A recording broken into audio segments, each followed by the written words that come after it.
বিকেল ৫টায় আমি উপস্থিত হয়েছি আজকের রেসিপি পটল বাটা নিয়ে। তার আগে আমার কুইজিনিয়া চ্যানেলকে সাবস্ক্রাইব করে পাশে থাকা বেল বাটনটাকে প্রেস করে রাখলে সব ভিডিওর নোটিফিকেশান আপনার কাছে সবার আগে পৌঁছে যাবে। তাহলে আসুন আজকের রেসিপি শুরু করা যাক। এই পটল বাটা কিন্তু গরমকালে অতি উপাদেয় একটি খাবার। আর গরমকালে তো আমরা পটল পাই, তবে একটু পাকা পটল হলে অনেক সময় আমরা ফেলে দিই।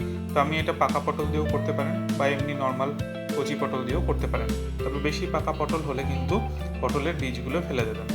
তাহলে আজকের রেসিপিটা দেখুন, আর এটা খেতে কিন্তু খুবই ভালো লাগে। একবার ট্রাই করে অতি অবশ্যই আমাকে জানাতে ভুলবেন না। যদি রেসিপিটা ভালো লাগে তাহলে একটা লাইক করে কমেন্ট করবেন, আর প্রচুর শেয়ার করতে অনুরোধ করছি। নতুন বন্ধুদেরকে স্বাগত জানিয়ে আর পুরনো বন্ধুদেরকে আমার পাশে থাকার জন্য অনেক ধন্যবাদ জানিয়ে শুরু করছি আজকের রেসিপি পটল বাটা। এখানে আমি 6টা পটল নিয়েছি। পটলের টোটাল ওজন হয়েছে 300 গ্রাম। এবার এই পটলগুলোকে আমি একটু যে স্কিনটা আছে একটু হালকা হালকা করে ছাড়িয়ে নিয়েছি।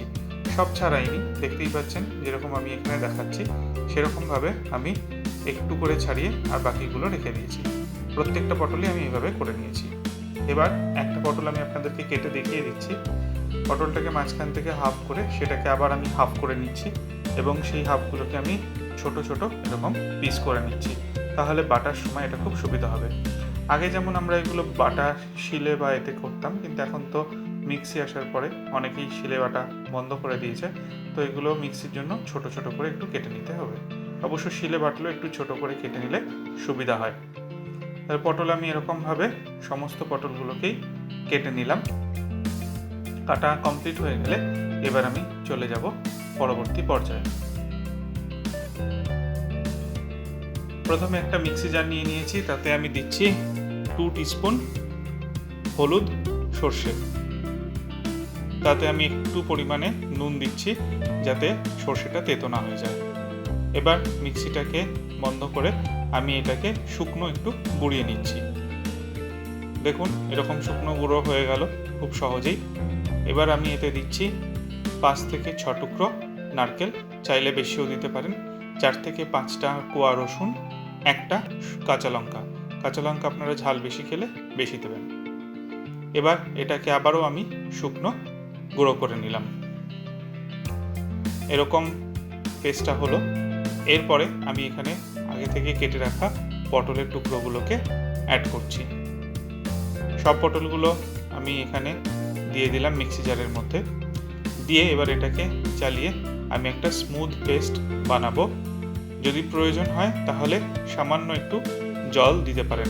আমাকে এখানে 2-3 টেবিল চামচ জল কিন্তু দিতে হয়েছে। দেখুন এরকম একটা পেস্ট তৈরি হবে।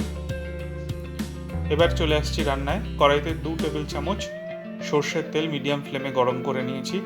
এবার এতে ফোড়ন হিসেবে দিচ্ছি 1/2 টিস্পুন কালো জিরে। দিয়ে 30 সেকেন্ড একটু নাড়াচাড়া করে নিয়ে এবার বেটে রাখা পটলটা আমি এখানে দিয়ে দিলাম। এবার এইটাকে খুব হালকা আঁচে 3 থেকে 4 মিনিট ভালো করে নাড়াচাড়া করতে হবে।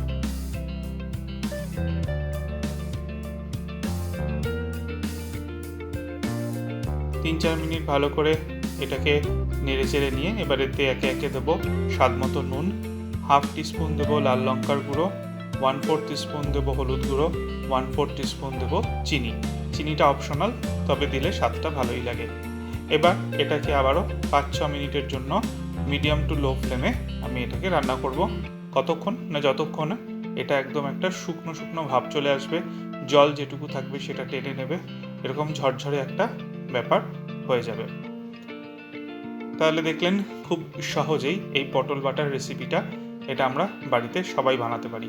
তাহলে আজকের ভিডিওটা যদি ভালো লেগে থাকে অতি অবশ্যই আরেকবার অনুরোধ জানালাম লাইক করে কমেন্ট করার জন্য, আর আমার চ্যানেলের পাশে থাকার জন্য সকলকে অসংখ্য ধন্যবাদ। কালকে আবার বিকেল 5টায় আপনাদের সামনে আসবো আরেকটা অন্য কোনো রেসিপি নিয়ে। সকলে ভালো থাকবেন। নমস্কার।